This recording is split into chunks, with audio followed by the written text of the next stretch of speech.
रामपुर नामक गांव में एक बहुत बड़ा धनी सुनार रहता था, जो लोगों को ब्याज के चलते पैसे उधार दिया करता था और उनसे सामान गिरवी रखवाता था। ऐसा करते करते उसका बहुत बड़ा घर बन गया था गांव में। हीरालाल उसी गांव में रहता था। वह मजदूरी करता था। खाना खा के वह दोबारा मजदूरी पे चला गया। हीरालाल का खेत बंजर था। वह बहुत परेशान था। एक दिन उसके दोस्त ने उसको सलाह दी। अरे हीरालाल, कैसे हो? घर में सब बढ़िया है? बहुत ही परेशान लग रहे हो। कोई दिक्कत हो तो बताओ मुझे, तुम्हारा दोस्त हूँ मैं आखिर। अरे भाई, क्या बताऊं, बहुत परेशान हूँ। घर पे एक बूंद राशन नहीं है और ये बंजर जमीन भी मेरे सर चढ़ी है। कुछ समझ नहीं आ रहा।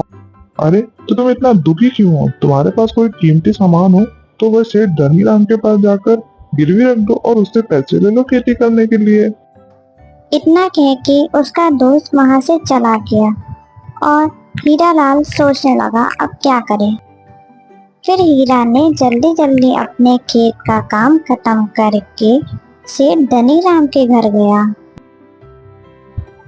नमस्कार सेठ जी, वो मुझे थोड़ा सा उधार पैसे चाहिए थे। मुझे अपने खेत के लिए चाहिए थे। जैसे ही मेरी फसल आ जाएगी मैं उसको बेचकर आपके पैसे वापस कर दूंगा। क्या मुझे पैसे मिल सकते हैं? मैं सोने का मंगलसूत्र गिरवी भी रख दूंगा। अरे कैसी बात कर रहे हो भाई? मैं बैठा किस लिए हूँ यहाँ पे? तुम गरीबों की मदद के लिए। लाओ, दो अपना मंगलसूत्र, मैं तुम्हें उसके बदले पैसे देता हूँ।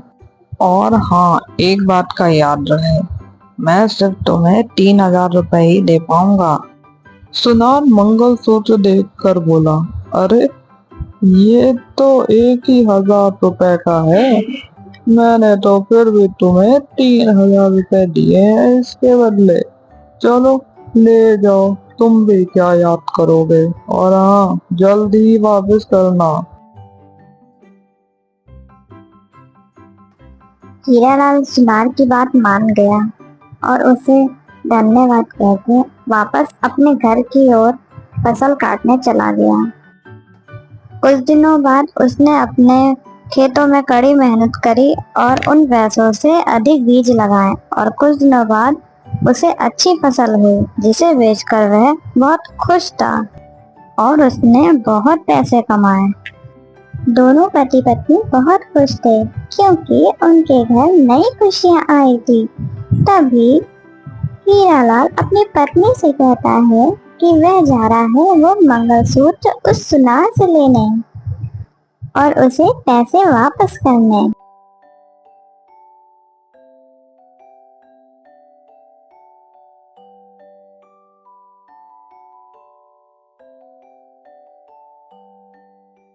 अरे सेठ जी, नमस्कार। कैसा चल रहा है आपका धंधा? ठीक तो है आप? हाँ हाँ, सब बढ़िया। तुम्हें देख के लगता है शायद तुम मेरे पैसे वापस करने आए हो, क्यों? हाँ सेठ जी, आपके दिए हुए पैसे से मेरी फसल में बहुत अच्छा सुधार हुआ है और मैंने उसे शहर में बहुत अच्छे दामों पर बेचा है, जिससे मुझे मुनाफा हुआ है। अब मैं अपना मंगलसूत्र लेने आया हूँ और आपके पैसे वापस करने आया हूँ। हाँ हाँ, चलो, अच्छा है तुम्हारा भी जीवन सुधर गया। आखिर मैं यही चिंता में था कि तुम्हारा मंगलसूत्र कहीं यहीं ना रह जाए। वैसे बैठो, मैं लाता हूँ तुम्हारा मंगलसूत्र। सुनार अपनी अलमारी से वह मंगलसूत्र निकालकर उसे देता है। सेठ जी, ये मेरी पत्नी का मंगलसूत्र नहीं है, ये नकली है। ये किसी और का है शायद। मेरी पत्नी के मंगलसूत्र के पीछे मेरे पिताजी का नाम लिखा हुआ था और इसके पीछे नहीं लिखा है। जरा आप ध्यान से देखिए। अरे, अब तुम ये क्या बात कर रहे हो? तुम्हें क्या लगता है मैंने ये मंगलसूत्र बदल दिया? मैं चोर हूँ? ये बात तुम्हें पहले बतानी चाहिए थी कि तुम्हारे मंगलसूत्र के पीछे तुम्हारे पिताजी का नाम लिखा है। देखो, जो तुमने मुझे दिया मैंने तुम्हें वापस किया। अब तुम जानो और तुम्हारा काम जाने। आज तक किसी ने मेरे ऊपर ऐसा इल्जाम नहीं लगाया। तुम पहले इंसान हो ऐसे। अरे ऐसी बात नहीं है सेठ जी, मैं तो आपके पैसे वापस ही करने आया था, लेकिन वह मेरी पत्नी का मंगलसूत्र है, वो तो मुझे दे दीजिए। एक बार आप देख तो लीजिए, शायद हो आपके पास। अरे भाई, अजीब बेगैरत इंसान हो तुम। कैसे पीछे पड़ गए हो मेरे, जैसे कि मैं चोर। एक तो मैं मदद करूं, ऊपर से मुझे ही झूठ बताओ। वह उदास होके वो मंगलसूत्र लेके वापस जाने लगा। जंगल में चलते चलते उसे उसका दोस्त रास्ते में मिला और उसने उसको वहाँ की सारी बातें बताई। जंगल में चलते चलते उसे उसका दोस्त रास्ते में मिला और उसने उसको वहाँ की सारी बातें बताई। उसने अपने दोस्त को वह मंगलसूत्र भी दिखाया। अरे भाई, तुम परेशान मत हो। तुम गांव के सरपंच जी के पास जाकर ये बात बताओ, वे जरूर तुम्हारा फैसला करेंगे। मुझे कुछ समझ नहीं आ रहा है, मैं क्या करूं? और घर जाकर अपनी पत्नी को मैं क्या बताऊंगा कि उसका मंगलसूत्र मैं नहीं वापस ला पाया? अरे दोस्त, दिल छोटा मत करो। तुम सरपंच जी के पास जाओ और परेशान मत हो, वह जरूर तुम्हारी बात सुनेंगे। हरी अपने दोस्त की बात सुनकर धीरे धीरे सरपंच जी के घर की ओर चलने लगा और उनके पास पहुंचकर उसने सारी आबीती उन्हें बताई। सरपंच जी, सुनार ने मेरा मंगलसूत्र बदल दिया है, मेरी मदद करें। क्या सबूत है तुम्हारे पास कि यह मंगलसूत्र तुम्हारा ही है? अगर तुम्हारे पास कोई सबूत है तो तुम दिखाओ मुझे। सरपंच जी, वह मंगलसूत्र मेरा पुश्तैनी मंगलसूत्र है, जिसके पीछे मेरे पिताजी का नाम लिखा हुआ है। और जो सुनार ने मंगलसूत्र दिया है, उसके पीछे कोई भी नाम नहीं लिखा हुआ है। सरपंच जी के कहने पे सरपंच जी का आदमी उस सुनार को घर लेकर आ जाता है।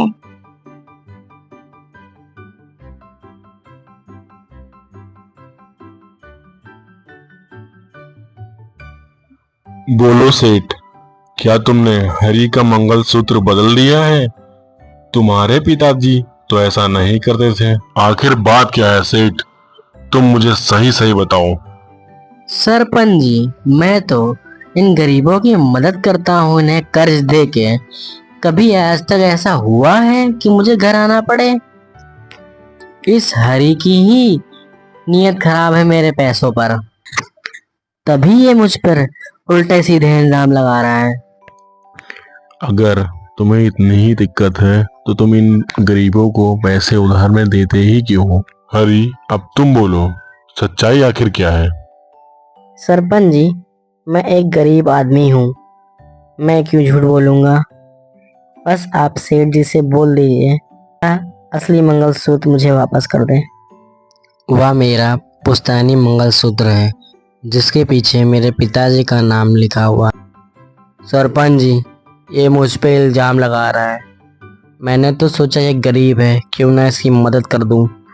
मैंने तो इसके जैसे लाखों की मदद की, पर किसी ने कुछ कहा नहीं, लेकिन ये मुझे ही गलत ठहरा रहा है। सरपंच जी, ऐसे तो ये मुझे पूरे गांव में बदनाम कर देगा। अब इसका कोई आप ही उपाय निकालिए सरपंच जी। मुझे लगता है सेठ सही है, शायद गलती तुमसे ही हो रही है। एक बार तुम जाके उस मंगलसूत्र को दोबारा चेक करो और उसके बाद देख के मुझे बताओ, फिर आगे मैं देखता हूँ। आज की सभा यहीं खत्म होती है। सरपंच जी की बात सुनकर सेठ मन ही मन खुश हो गया कि अब उसकी चोरी नहीं पकड़ी जाएगी। लेकिन हरी उदास हो गया, उसका पुश्तैनी मंगलसूत्र अब उसके पास नहीं था।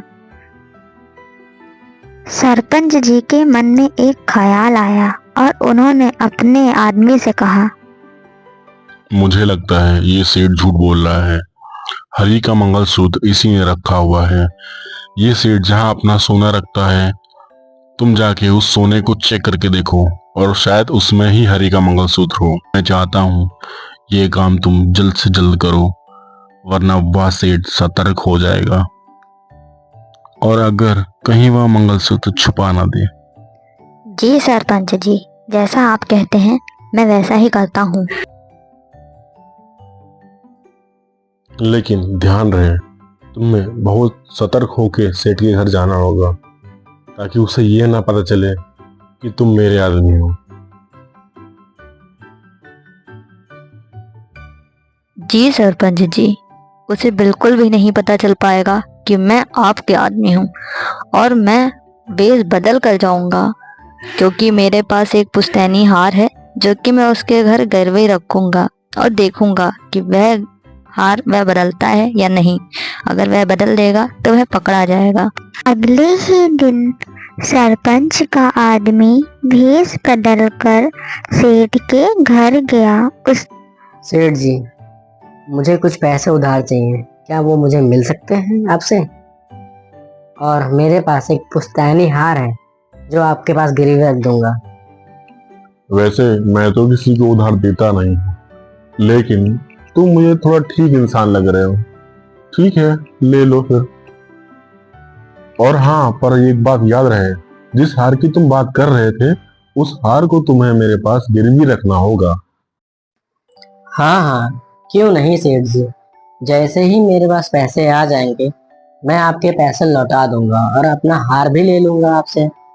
सेठ उसे पैसे दे देता है और वह वो पैसे लेकर चला जाता है। कुछ दिन बाद वह सेठ के घर वापस आता है, वह पैसे लौटाने और अपना हीरो का हार ले। सेठ जी, ये लीजिए अपने पैसे और मेरा हार मुझे वापस कर दीजिए। सेठ जब उसका हीरो का हार निकाल रहा होता है, तब वह व्यक्ति देखता है कि हरी का मंगलसूत्र असली वाला उसके ही टोकरे में पड़ा है, और वह जाकर सबको ये बात बता देता है। फिर सरपंच जी उसको भरे गांव में बीच बाजार में बुलाकर उसको गांव से बेदखल कर देते हैं और हमेशा हमेशा के लिए निकाल देते हैं। सरपंच जी ने हरी को इंसाफ दिलाया, इसीलिए कहते हैं हमेशा सच का साथ देना चाहिए, ना कि झूठ का। आज की कहानी यहीं तक। फ्रेंड्स, अगर आपको मेरी स्टोरीज अच्छी लगती हैं तो हमें सब्सक्राइब करें और नई वीडियो के लिए बेल आइकन जरूर क्लिक करें। Thank you.